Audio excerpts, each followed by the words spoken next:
knows his stuff. He knows his prospects. He knows his draft. He knows NCAA. He knows the NBA. Steve is my guy, man. Oh, bro, What? look at that. What would you look at that? We are live. I'm not as energetic today, man. Look, you see, I got the black hat on. I got the black shirt on. I had to go and put on I said it this morning, man, the Chauncey Billups jersey, just to kind of remind myself of happier times. The Pistons fall to 5. We ran the NBA draft lottery show and everything, and it was, man, I even broke a chair, bro. I even broke a chair. I Did did. you really? Did you really? Adam was mad at me. He was like, he's like, bro, I had to stand up the whole show. I was like, I'm so sorry. It was crazy, man. It was crazy. I'm still like, ugh. Steve, I feel like we've prepared ourselves for this. I really do. But you're seeing it everywhere, bro. Is all hope lost, man? No, not all hope is lost. I'm just going to push back against people that are getting so hurt about missing out on the top pick in this. Yes, it's disappointing. I'm not going to sit here and say it's awesome, but honestly, 2 and 3 would have been difficult, especially 2, because then if they end up picking Scoot, I don't know that it would have been disastrous, but it's definitely one of those things that you could look at 2 or 3 years down the line and then be like, man, this just kind of messed up things with 3 guards. That'd be 4 straight guards in years. And then even at 3 there, but the top 7 is what I'd always been saying. The goal was top 7 in this draft. If you get in the top 7, you can really get a big difference maker. Wembanyama has the potential to be the best player in the league, so that's a whole nother realm. But why I kept saying they were going to get number 5, and if you followed me here, if you followed me on Twitter or on the podcast, Resball Pod, I kept saying that they're going to get number 5. If you're going to be angry at anybody, too, I've seen a couple of people angry at San Antonio and whatever. If you're going to be angry at anybody, be angry at Philadelphia. Be angry at the process. They are the ones that ruined it. They got the number 1 pick 3 times. They had to trade up once to get another 3rd pick. And then they were in the top 3 pretty much every year during that process. That's the reason why they flattened out the odds, the NBA. It used to be 25% every year.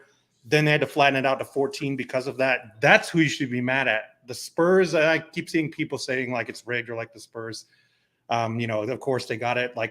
I'm not going to say it's not rigged because frozen envelope, Patrick Ewing.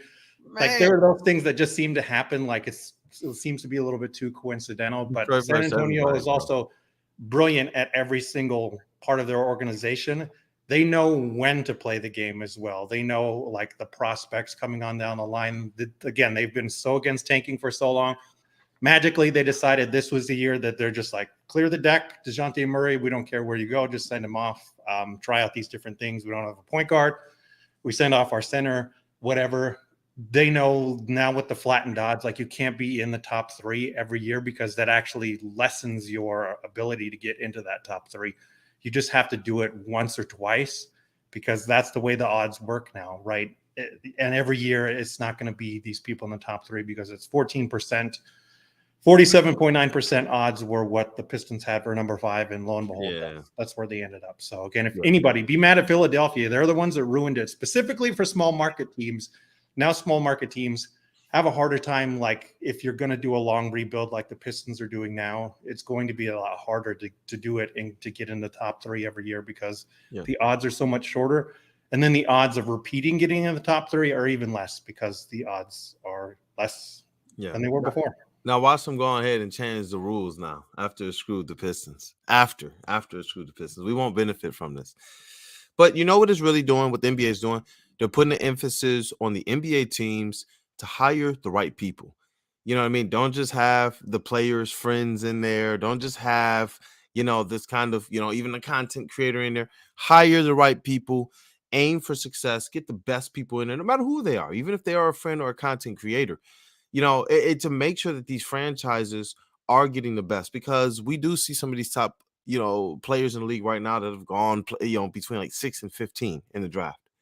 Why are we the ones that missed on a Devin Booker, which would have been absolutely, in my opinion, fantastic story for the NBA if they could have worked it out here in Detroit. That would have been brilliant, man, with all the stories that are going to work Pistons, all the different ways that the Pistons have tried to mingle the going to work Pistons into their culture today. And Devin Booker has kind of seamlessly done that in Phoenix. It's just like, that would have been brilliant, you know? And so, yeah, I do think they're saying get it right. And that's what we put the emphasis on having Troy Weaver is in times like this.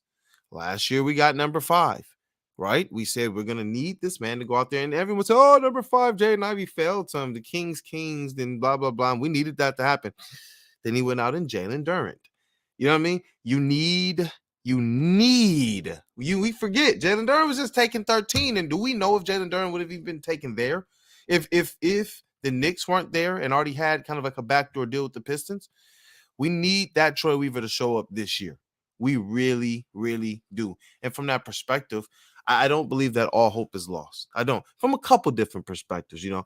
We definitely going to have on the black cap and everything, man. We more on a sad day because we missed out on transformative Victor Wembanyama. But not because we're in here like, oh, my gosh, this was the pick that was going to make or break us. Come on, guys. But look, you know what I'm happy for? I don't got to get on here and be like, hey, this is Steve, our draft guy. Like, people know, like, you putting in the work, homie. I salute you. Thank you so much.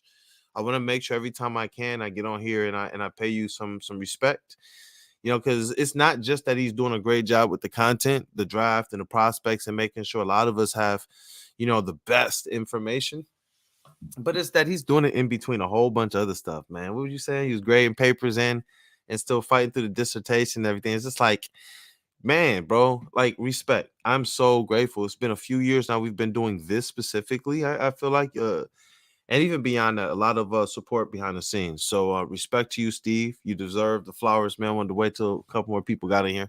But keep crushing, brother. Keep crushing, man. If you guys haven't, you'll notice this content is going to have that Detroit City jersey green filter over it. Definitely check out the content. He's legit. His connections are legit.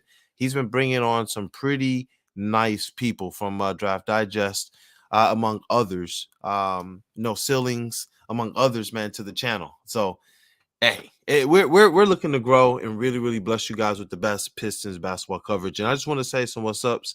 I see some of our people here in the comments as well. Dwayne Pierce, man. What up, though, man? Fam. Hey, PD Mac. What up, PD Mac? Brother. Glad to see you, man. Hey, here we go. 3 Mr. Right. What up, though? Yeah, and I feel like a lot of people that are doom and gloom, like they just show up on Twitter for randomly, like people I've never really seen before. And then the people that show up here normally, even if you're negative and have like, you know, skeptical takes, like I have quite a bit of skeptical takes, right? We're still pretty measured. So shout out to the regulars here. I've never seen anybody like overreact or be a troll here, you know. So shout out to the people to show up. It's been awesome, man. It's been awesome. Hey, Craig G, what up, though, man? What up, though? And you know what, man? I saw, let me see, do you believe that Kevin Ollie is being overlooked? We'll talk about this while we wait for a few more people to get in here. Do you believe that Kevin Ollie is being overlooked because of NBA coaching experience? I do believe that. I don't know if he's being overlooked. I do believe he's being just kind of aptly dismissed, though. You know what I mean?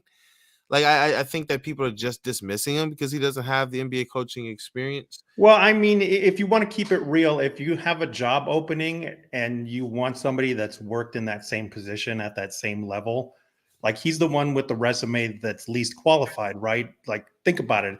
If somebody came to Woodward Pistons and they wanted to work there and they've never really worked in sports media, but they have all these other good things that are kind of related, but then you have these other people that have been like interning a bunch of different networks, they've written articles for these places, like you're going to automatically go towards that person that has the resume that matches more. That's the tough part about Kevin Ollie and why I understand people are upset. I don't think they phrase it that way though. Yeah, no. Yeah, but the resume isn't as extensive and isn't as a match, I guess is what I would say. If speaking as somebody that's been on hiring committees and stuff, experience wise, you want to find that on the resume. And you know, these guys' resumes are out there for the world to see, and Kevin Ollie's is the one that is not as impressive and doesn't match up as well as everybody else's that's been announced. Look, y'all, Steve is a pro's pro. Word to George Blah. Yeah, and it's why Monty Williams, like the minute he was done, everybody was like Monty Williams. Everybody. Right? Yeah, that was a unison, brother. Right? Yeah. Listen, we be having some disagreements. Monty Williams was the in unison pick amongst everybody. I mean, people who aren't even Pistons fans were like, Monty Williams, Monty Williams, Monty Williams. It's sad that it's not going to my first, someone asked, hey, Kool-Aid, what you think? I was like, look, guys, I like Monty Williams. You want to talk about like my love for Willie Green? Hey, same thing kind of with Monty Williams and a couple other coaches in this league. But there are some contenders that are getting rid of their coaches. They're going to swoop in and make the full press. Maybe the number one pick would have made a difference. That would have made an exciting difference. And that's why we wear the black today. Victor Wembanyama. But hope is not lost. It's not lost, man. Oh, man. But, with Kevin Ali, the word that's been attached to him is professional. Player development and professional, I think, is the word and the phrase that has been attached to Kevin Ali the most throughout all of the things that I've been able to search and find and see and be able to hear of him and hear of what players are doing. And the hardest thing is this: developing high school kids into college kids is a lot different than managing NBA talent. It just is. Now, has he played in NBA? Yes. Has he been around some pretty big personalities? Yes, he has, especially next to Allen Iverson. But does that mean that he's going to know how to necessarily mesh, how to necessarily X's and O's and put some of these players in their best positions? That we have no idea. And that does make me a little bit nervous, but I do like his pedigree. I don't want to dismiss his pedigree. I don't think that he got the job at the overtime elite for no reason. And I do believe that he's making a difference in their lives. It's just so hard to judge, Steve. Like, it's already hard to judge from college to NBA. There's certain things that we know we can say right away, but it is very, very difficult to say, even from college to NBA, who's going to actually pan out. And we see a lot of NBA professionals wrong every year on that, or it just doesn't work out. We're talking about a guy who's merely working with high schoolers effectively against high schoolers. You know what I mean? I know that some of these guys play in some of these other tournaments, these under 17s, some of these national tournaments and such, so you can get a gauge and whatnot. But it's tough, man. It's tough with Kevin Ali.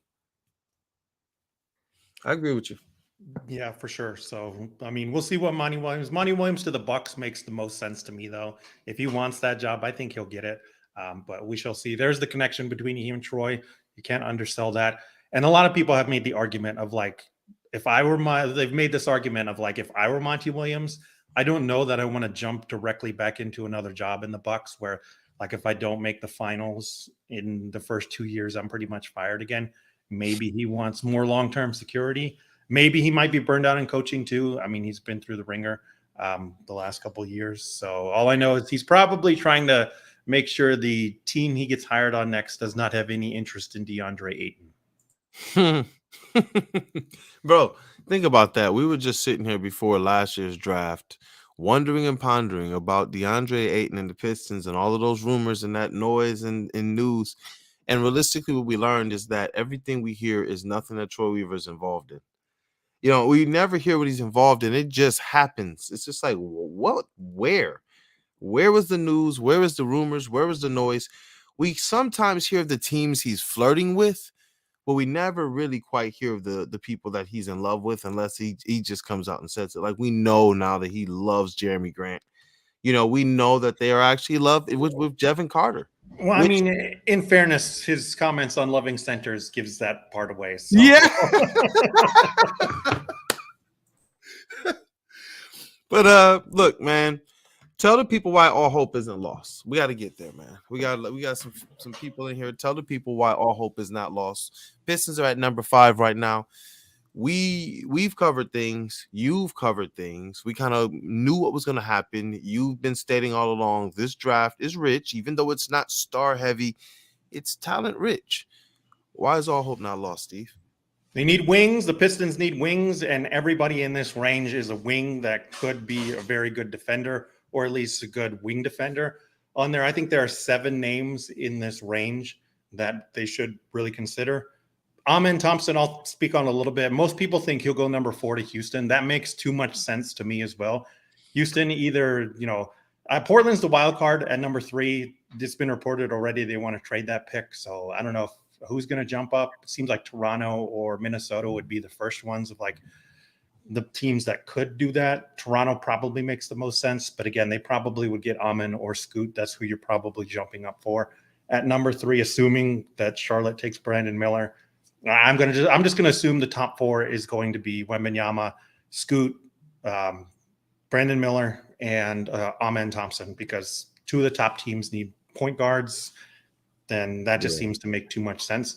After that, we have Cam Whitmore, who most everybody is starting to jump on the train of because he is the easiest fit. Is he the best out of the bunch? Maybe, maybe not. I think everybody in this level here is on the same tier, meaning like they have the same potential to be like an all-star level player. But Cam is the easiest one you can identify because he can play really good man-to-man perimeter defense. He's a burgeoning three-point shooter. His three-point shot got better as the year went on. I believe it was like his last 18 games, he shot something like 37.3% on 4.2 attempts per game. And those 4.2 attempts are what he took all year in the games that he played. And he shot 34.3%, if I'm not mistaken. Really good leaper, really good on-ball scorer. And again, really good man-to-man perimeter defense. 6'7", 230 is what he's listed at. And he weighed 230, I think is what he just had at the combine. And without shoes, he was 6'5" and 3/4 inch. So he's basically 6'6" without shoes, 6'7" with shoes. So those, measurements are legitimate. Next is Asar Thompson, Amen's brother, who has more supplementary wing, power forward, maybe shooting guard type skills. Very, very good defender, very good athlete, underrated passer, really knows how to cut and do off-ball things. The shot is obviously the thing that everybody's going to harp on. Yeah. But Asar's had more work in there, had an up and down year shooting, but he kept shooting, was able to shoot himself out of slumps.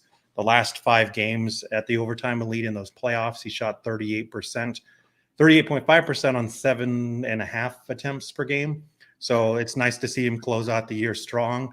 And then Jarace Walker is the other one I think that are in the top contenders for this number 5 overall pick. A lot of people, a lot of Piston fans have already started to give the him and Beef Stew are the same player. They are not. No. Yeah, nope. They are not. I keep saying Jarace Walker is somewhere between OG Anunoby and Bam Adebayo. Did we post that one yet? What's that? Did we post that video yet? Because remember, I was holding him for a little bit. No, I don't think we posted it quite yet. We're going to post the Jarace Walker one. Yeah, and I'm working with a couple people who really like Jarace, so you can get an idea, and done a ton of film study on him so they can come on in the future and talk about Jarace in super, super detail. Ooh. The quick pitch here to me is 4.1 assists his senior year in high school. He had 385 assists across the 4 years he was in high school. Houston did not allow him to do a lot on offense. Still, he was their second leading scorer. The three-point shot is okay right now. That'll have to be more of a thing he immediately has to work on if he's drafted by the Pistons, because Caden Ivey, primary ball handlers, and you will be supplementary. I still think he can play the 3 and play alongside Isaiah Stewart. I think he's closer to like OG Anunoby type, where he's able to move around to a couple different positions. Really good wingspan at 7'2", I believe is what 7'2" wingspan is what he measured at the combine just yesterday. 6'8". It's had something like a 39-inch vertical too, so he has all the athletic tools you will want. Put on any tape of him at Houston, and he's able to guard college-level point guards all the way to centers. In the NBA, he probably guards more like shooting guard and some small ball 5 things, but probably going to be more from the wing position to power forward position, able to guard. But again, the offense is going to be the big thing. Marcus Sasser said on the No Ceilings interview that Jarace Walker has one of the best handles on the team, and he wasn't able to really show that. So if there's somebody that I would market as like a Bam Adebayo type, he had all these supplementary skills that the team did let him show. Jarace has that in the bag with the passing, with the ball handling. But again, the shot will have to come around. Definitely is the best defender out of this bunch. No question about that. After that, the dark horses for me at number 5 are going to be Taylor Hendricks. A lot of people have been asking about Taylor Hendricks here every time we do one of these, right? 6'8", about 210. I think he had like 7'7" wingspan, a really good weak side shot blocker. I keep saying he's more of like a Tayshaun type of player, where he's really, really, really good defender and what I call the mortar player, where he's not putting the ball on the deck. He's not getting a lot of usage, but when you watch him, he does every little thing that fills in all the cracks in your starting lineup, where he can guard like the toughest defensive assignment. He can protect the rim. Oh, and by the way, he's a fantastic shooter at 39.4% from three at that size. So yeah, he is a dark horse here. The only reason why I still have him below those three I just listed is the ball handling. It's not there yet. Like that's something that's going to be a long-term thing. Maybe down the line he can project. Stop saying he's Jeremy Grant, though. He is not Jeremy Grant. If anybody is going to get that comparison, it will be the other dark horse candidate, Gigi Jackson, who was listed at 6'8", I believe is what he measured yesterday at the combine. 210, 215, around there.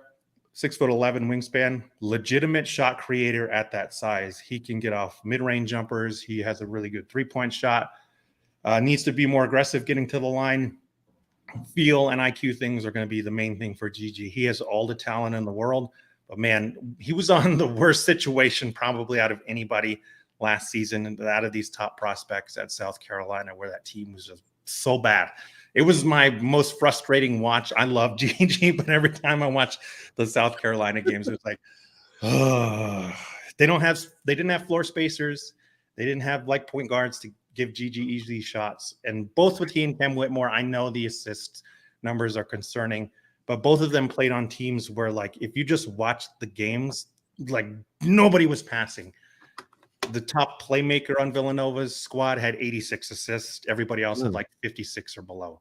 The list is a little bit better for South Carolina, but there's so many times on film when you watch Gigi, like he would hit somebody wide open and then bam, they just brick it. And so it's just frustrating. So I think he has more in his bag. And I did a podcast where I talked about like assist percentage and just looking at those two in particular, Cam and Gigi Jackson. There's actually a historical precedence when you look at guys that had over 25% usage and under 10% assist percentage. There were guys like Kevin Durant.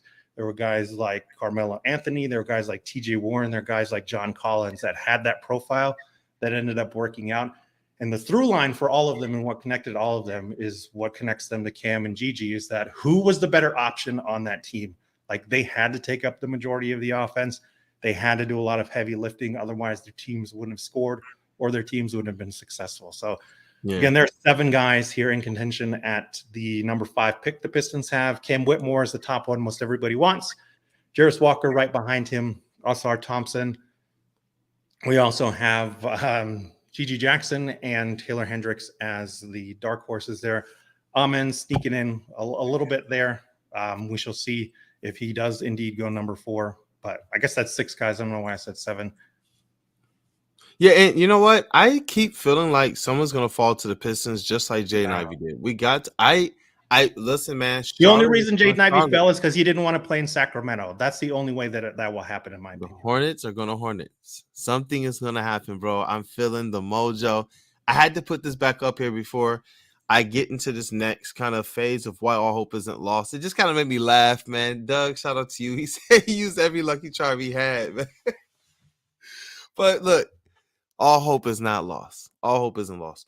This draft, it wasn't the make or break for the Pistons restoration. It could have definitely sped things up, but this was always about what you were going to put around Cade Cunningham, Jaden Ivey, Jalen Duren, guys like Isaiah Stewart, guys like Killian Hayes, guys like, if they're going to still be here, Bagley and Wiseman. That's what this was always about. Now, if you get Vic, obviously this thing hits the fast track. If you get 2 or 3, hey, this is some spice now. It's going to be a spicy dish. Anything after that, it was always going to be about how all of this was about how it augmented around these guys that we have been saying are all-stars. Okay, he's a future all-star. Cade is a connector. Cade is this, Cade is that. Right. So we need those guys to be that. This will be year 3, really kind of like a year 2 for Cade Cunningham, but he's put a lot of good on tape. Jaden Ivey, he's proven a lot, I think the reason why I have a lot of faith in this squad moving forward on the backs of kind of these guys, along with Duren, is because of the improvement that they've shown in the rookie years, Jaden Ivey and Jalen Duren. If they didn't show those proficiencies in the areas that were kind of some of their biggest question marks coming into the season, I would have a lot less hope kind of moving forward. This draft pick would have had to have been much more instrumental. Like we would need this thing to absolutely we'd be sitting here like, no, Troy, trade up, trade one of these young players to get up higher in this draft. But I don't feel that way with Ivy. I don't feel that way with Cade Cunningham. I don't feel that way with Duren. I wouldn't part with these guys for anybody sub, Victor. Victor's about the only guy that you would realistically go. And so that means at some point in time, you have to have these guys, if they're supposed to be the foundation of restoration, right? These guys have to take those steps forward. They have to, and they got to do it quickly, man. Right? Dwayne Wade went to Miami and won a championship in a few years. I know that they put Shaq and a few guys around him who were kind of past their career, but Dwayne Wade went in as a young guy and he did it. I want to see those expectations here on these guys. Not that they're supposed to be, what Dwayne Wade was, but in terms of the level of success that they can have, that's what this has always been about. When you got that core set, then you need these guys to go out there and get it. And I've seen some people in the comments. I wanted to get your perspective on this as well, bro. Talking about Bojan. Real quick though, I forgot the 7 guys. This is the 7th guy I forgot. So shout out QT Anthony Black. Yeah, that would be the other one. The dark horse within here. Less of a shooter, definitely another great ball handler, great defender. Gets to the free throw line a ton, but yeah, he seems to be another guy that like fit probably comes into play without jump shot. Yeah. But you're talking about Bojan. I think at this point they have to move Bojan, right? If the needle isn't moved for somebody like Victor Wembanyama, I think Bojan is too valuable as an asset. I'm really hoping the Lakers just flame out here because they have the number 17 pick. That makes too much sense right there, right? What are you going to expect out of the 17th pick if you're the Lakers, if you're LeBron and company, you need somebody productive like that? I think they need to do that, like step on somebody's toes who's really desperate, send Bojan out there to get another valuable pick, to get another piece, or maybe multiple ones in the future. I've seen New York bandied out there too, of like, Detroit takes back 40 salary and they get next year's New York pick. I wouldn't be, out on that too, because who knows how tenuous that Knicks situation is as well. Minnesota would be another one if they had any first round picks. Maybe you could swing like a Jaden McDaniels deal. I keep saying that they need to send Jaden McDaniels a max offer sheet, like send it out there some way, shape, or form to let him know that we're going to max you, because they can't pay Ant and they can't pay Jaden McDaniels like at the same time while Cat is still there and while Rudy is still there making all that money. So I just think Bojan, again, he's basically like an expiring deal too, going to be 35. This is the season where they really need to focus more on defense, and that's not Bojan's strengths. You can't expect him to be doing stuff and getting better on defense at 35. Yeah, I agree with a lot of the comments you say. If they were to move a Bojan, they have to make sure they can replace that type of shooting. In my opinion, he is the best shooter on the roster, but you do have to get better defensively. We already know that. I continue to see here last year and say, look, guys, this Jeremy Grant for a Bojan thing, it's not going to be as pretty as we think it is. It's not just plug and play, and then old threes are just raining, and all of a sudden we're good. It does not work that way. But I wanted to address this before we wrap up as well. Well, what other pick does the Pistons have next to the 5th? Because that matters. Number 31, but not just that. Troy Weaver has gone into a couple different drafts now, right? Two of his 3 drafts, and he's gotten multiple first-round picks. In his last one, he got multiple lottery picks, man. And who saw Jalen Duren as the future, like baby Dwight Howard? Who knew we were going to get that at 13? I don't think that, if Troy Weaver, let me put it this way. I'm going to say it again. I'm not going to be surprised if Troy Weaver comes away with a couple first-round picks in this draft. I'm not. If he identifies some talent that he thinks is worth it, he has shown that he's just going to go out there and get it. And he's done it realistically with relatively little assets, man. That Duren and Alec Burks deal, those 6 players they brought in to be able to take a look at them and all that stuff, that was gotten by way of a 25th pick and just absorbing some contracts with their cap space. That was brilliant, man. It's just, I don't know. It's brilliant. So Troy Weaver is never somebody who's just kind of sitting on the sideline, and he continues to say it. He's put out there on track record now, though, you got to win. The health has to be there for Cade Cunningham. Jaden Ivey and Jalen Duren have to prove that it's not a fluke. And the pieces that you bring in this year have to augment. It has to. If not, Steve, what are we looking at? That's why I keep saying defense. I think this is a year where they really go in on, like, I don't even really care about the offense. I just need more guys that can get after on defense and help Ivy and Duren while they're still learning to play defense. help Cade and keep him away from having to do the tough jobs on defense, because that's not sustainable. That's not what you long-term want him to end up doing, right? Yeah. And besides, if you believe in Cade, if you believe in Ivy to be the offensive hubs, if you believe, like I do, in Beef Stew's three-point shot to be average or a little above average, then what you need to supplement those guys are defenders, right? Like, you just load up on defense at 31 guys like Jordan Walsh, who right now is doing a great job at the combine, super long arms guy, is a Sheed type player with all the trash talking and the commitment to defense and the little things like that. I recently did a community mock draft for Mavs Draft, so shout out Mavs Draft on his site there. And Rayan Rupert, the French guy who played over in the NBL, he fell to 31, and I took him for our Pistons in that community mock draft. If that were to happen, then that's amazing, because this is a guy that has a 7'2" wingspan at 6'6", around 198. Again, visual combine measurements.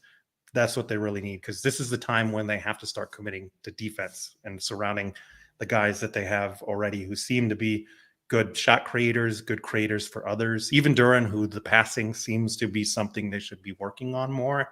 They need to surround them with better defenders. Yep. Well, hey, look, Steve, I'm grateful for your time, grateful for everything that you're contributing to the channel, man. This was awesome. And I'm hoping that people got a better feel for some of these prospects. I know when we went through them, Jarace Walker was somebody who absolutely, I was like, yo, Jarace Walker and Asar Thompson, they were the two that I was like, you know what? I think that they would really, really fit nicely with the Pistons if we fail from the first spot. So thank you again, man. I hope you guys are good as well. Tell us who you want at 5. Tell us your top 2 or 3 people in that range that you want to see the Detroit Pistons take. And also tell me this, man. What is your expectations for the draft picks that are already here, man? Cade Cunningham, Jaden Ivey, Jalen Duren. Are we underrating those guys? Are we underrating their expectations? Should we be seeing these guys now taking steps forward? Think about it, man. We've seen other people. We've seen other teams with other young players throughout the pantheon of basketball do this, and their young players help to lead this. Steve, you're exactly right. Let's augment this thing the right way. So that's Troy Weaver's task this offseason, and I think it always was. Victor was always going to be a luxury if that happened.